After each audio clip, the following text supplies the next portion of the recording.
Ciao and benvenuti al tavolo italiano.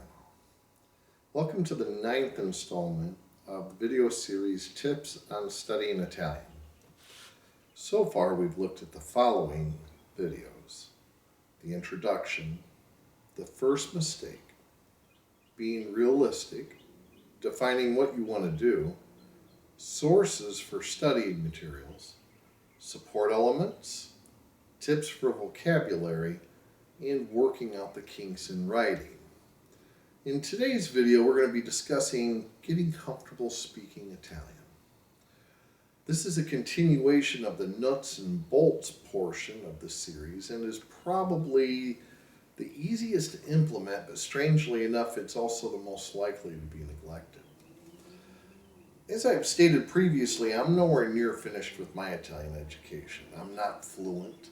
In fact, I'm far from it, as I consider it to be fluent to be able to speak about anything I want at any time and understand everything about that. I can carry my own in general topics and some specific topics. When it comes to eating out, asking directions, talking about the language, the weather, things like that, I'm okay.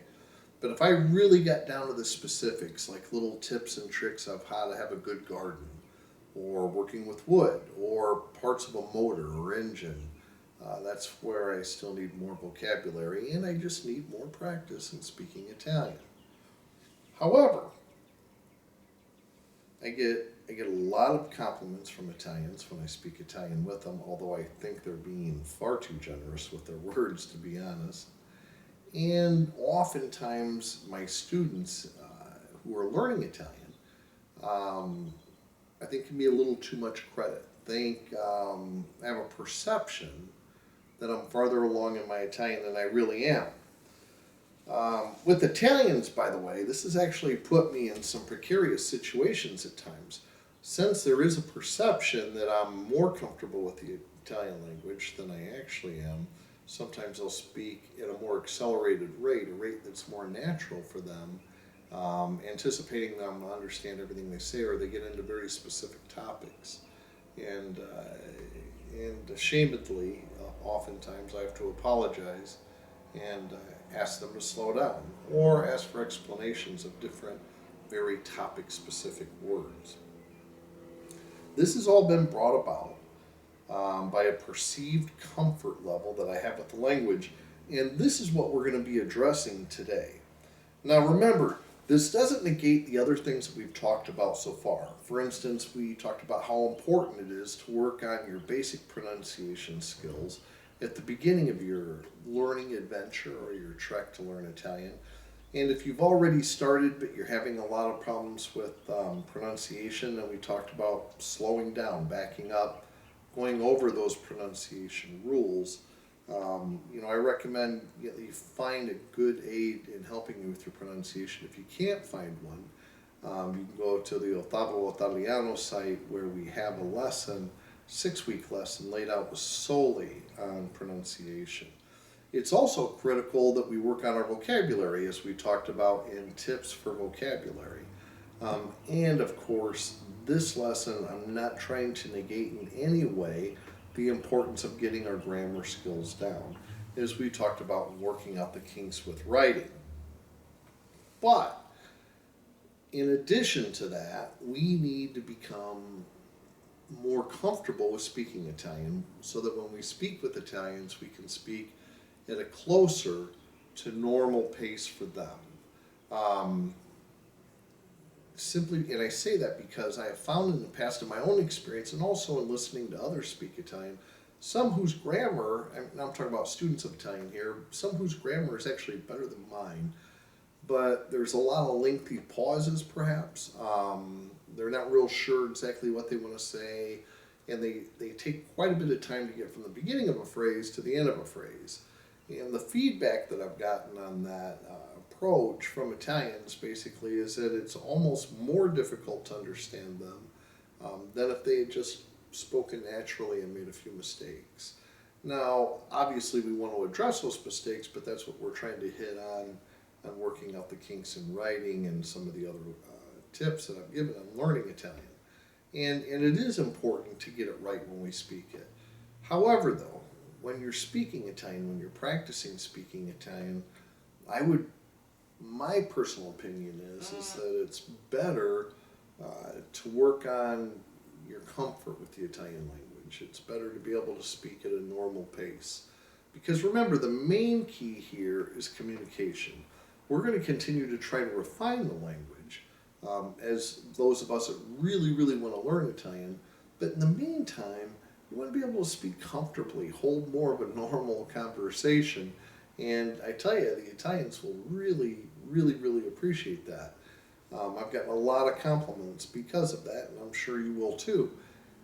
Now, that's not to say if you're at a place right now where you haven't gotten comfortable speaking the language yet, and you have a lot of long pauses, you're searching for words, you're trying to make, all that kind of stuff. If you just don't have that comfort level yet of speaking Italian, that you shouldn't try. Of course you could, but we need to be working towards this end of being able to speak relatively normally, okay? Abbiamo bisogno di praticare perché vogliamo parlare l'italiano più naturale. Hai capito? So, we need to practice because we want to be able to speak Italian a little more normal, all right? So, how do we go about getting familiar or getting comfortable with speaking the Italian language? Here's a few ideas. Talk to yourself. It's that simple. Now, we touched on this a little bit when we were talking about vocabulary, how to select the vocabulary words that we want to study. But let's talk about it a little more in depth here. And how far you can go with this will depend on where you're at with vocabulary and with grammar. However, you shouldn't allow, if you think your vocabulary is weak, and maybe it is, or your grammar isn't that good, don't allow that to keep you from beginning to exercise this. Use whatever you know. Some may call this weird, and perhaps it is, but it's great practice for me. One of the things I do is I end up making up these little conversations. Like for instance, maybe I'm in a shower, maybe I'm home alone, maybe I'm just taking a break at work, whatever, and I'll start a conversation with myself as if there were two people. So, it might go something like this. Che cosa è successo? Perché il mio computer non funziona? Non lo so. Perché mi chiedi? Non ho usato il tuo computer, excuse me. And, et cetera, et cetera, et cetera. You get a little argument going. When you're practicing talking to yourself in Italian, try to put the feeling into your talking. That's part of becoming comfortable with speaking Italian. Italian is far more than just words, just as English is. For instance, oftentimes, because we're learning a new language, we would say something like this, or it might sound like this if you're learning. And trust me, I've had a lot of students, and it oftentimes does. Che cosa è successo? Perché il mio computer non funziona bene. Okay, well, all the words are there.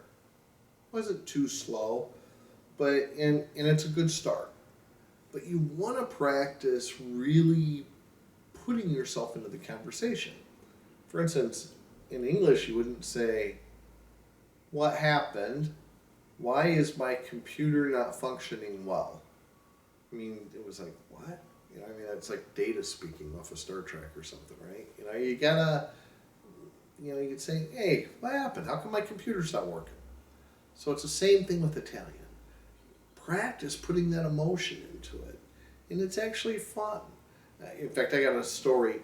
You also want to practice using your hands. And we're going to have a little bit of a time on the video series, I believe, with Flavio e Carlo in the 10 Minuti, where we start going through some of the Italian gestures for the sake of the English speakers that want to learn Italian. It's all part of the language. It's all part of conveying your emotions, of communicating with Italians. Francesca, a very good friend of mine in Milan one time, told me that she thought my Italian was pretty good, but I needed to start speaking with my hands. It was a prerequisite. So, practice talking to yourself. Make up little conversations. Fantasize about a conversation that might take place in Italian. Imagine that you're Italian and your family's Italian and that's all you speak, and that you're in Italy now. And so the things that you talk about, that you would talk about here. For instance, if you have a child carrying glasses, to the dinner table. Fare attenzione con i bicchieri, or whatever. It could be anything. Ti piace la mia motocicletta? È bella, non è vero? È veloce anche. Just whatever. Try to really put yourself into it like you mean it. I know it may feel uncomfortable at first. It may seem weird, maybe a little mental, but it'll pay huge dividends. It really, really will. The other method is find an Italian song that you like that has clarity and try singing along with it. This is probably one that I would start with, but there's a song by, I believe it's Lorenzo Giovanotti, called Serenata Rap. I love it personally. I think it's a great practice song for those of you that are a little further along to try, because number one, it's not as much singing as it's kind of singing, speaking, kind of a rap thing. It's not quite as fast as a lot of the urban rap in the U.S. It's almost really at a normal pace for speaking in Italian, almost a little bit quicker maybe. The words are very, very clear. I'll put a link up to it right here. And you can actually go online, you can watch the video of it. It's a great video, I think. It's older. You can also online find the lyrics to it. So what I would encourage you to do is, take this song or another Italian song that perhaps is a little bit easier, and print out the lyrics to it. Listen to the song while reading the lyrics. It wouldn't be a bad idea to go ahead and memorize the lyrics to one song. Once again, you don't have to be in a hurry. It doesn't have to be done in a day or a week or even a month. But work on memorizing the words and practice going through the song with Lorenzo or whoever's song it is. And that'll do a couple of things for you. Number one, you can attempt to emulate their pronunciation, their accent, how they say it.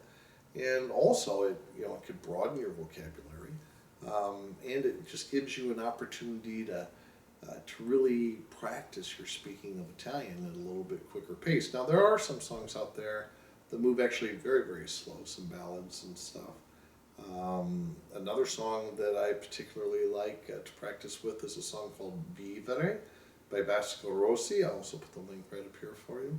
I would highly encourage that one. That one's much, much slower. Until you get to the very end, speeds up a little bit. But much less words to remember, easy to memorize. And just sing along with the song, at your own pace. I think it's very, very good.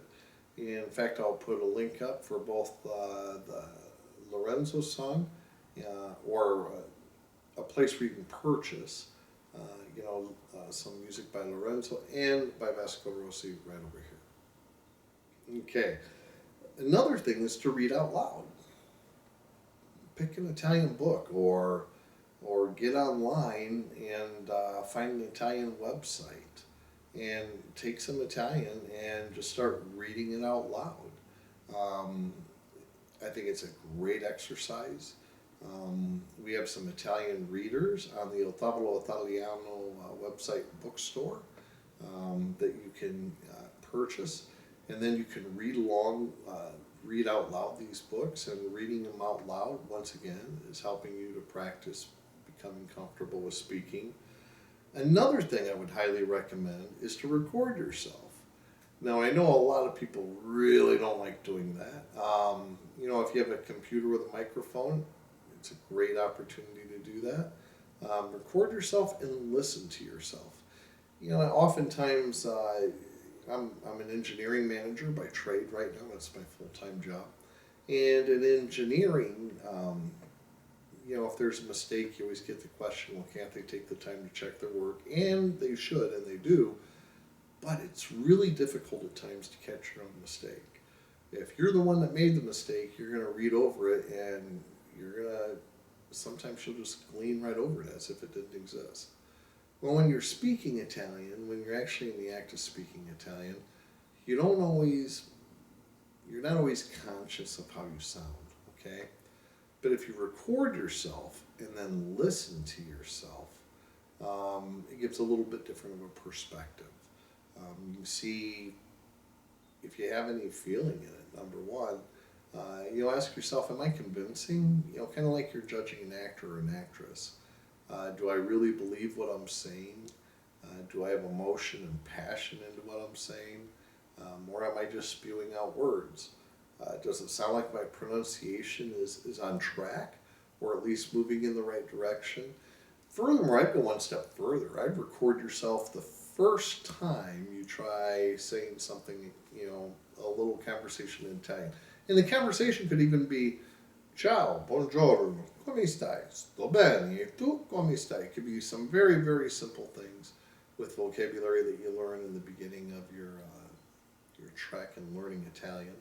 It doesn't have to be anything fancy or anything advanced, but I would recommend recording yourself the first time you try it, and then stuff that recording away, okay?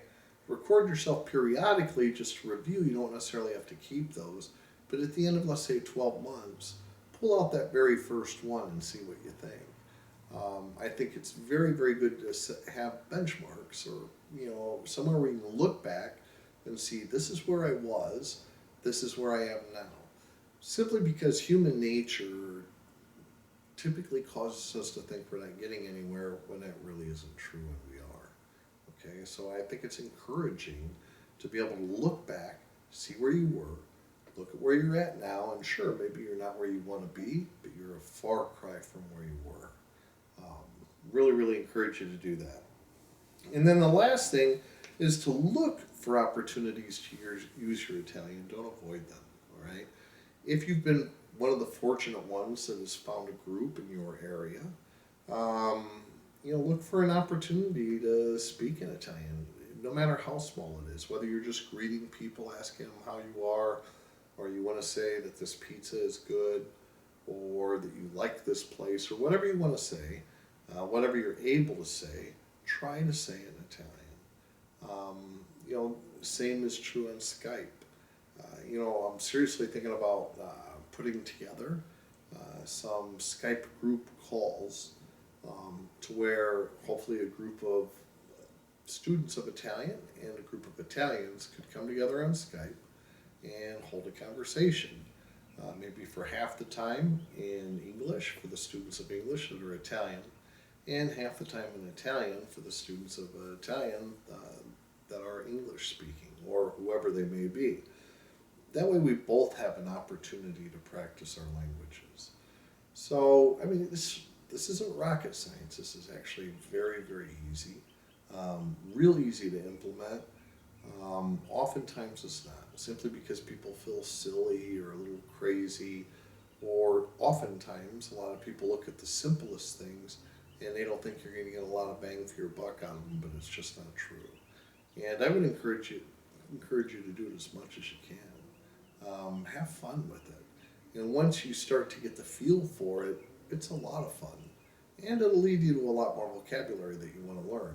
It will expedite your Italian learning experience. So I hope you take to heart some of these suggestions if you're not already doing so. And if you do, I honestly believe it's going to help.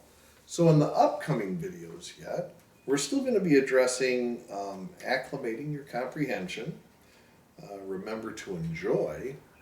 My recommendations, where I'll be telling you what my favorite books, programs, videos, CDs and whatnot are, in case you're interested in checking some of those out. When you need just a little bit more, what I call incorporation, which means incorporating your learning experience into your life. Because we're all very, very busy, and it's creative ways of just finding time to practice.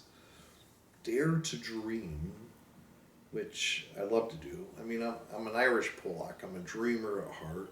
A lot of people thought I was crazy when I was trying to start an Italian group. And now I've been blessed to have friends all over Italy as well as all over the world. And I'm very, very honored that even you are watching this video right now. And then planning your adventure. I hope you choose to continue to follow tips on studying Italian, and I hope that it helps you achieve your goals. Thank you very much for choosing to study with Il Tavolo Italiano, and good luck with your endeavors. And remember, you can find more resources, lessons, videos, pen pal opportunities, etc. at iltavoloitaliano.com. And if you like this video and you found it useful and you intend to watch more, please feel free to subscribe to our video channel. And if you're on Facebook, be sure to check us out on Facebook as well. And make sure you give us that like, okay? So, grazie mille, and until the next video, a più tardi e buona fortuna. Dal Tavolo Italiano, ciao.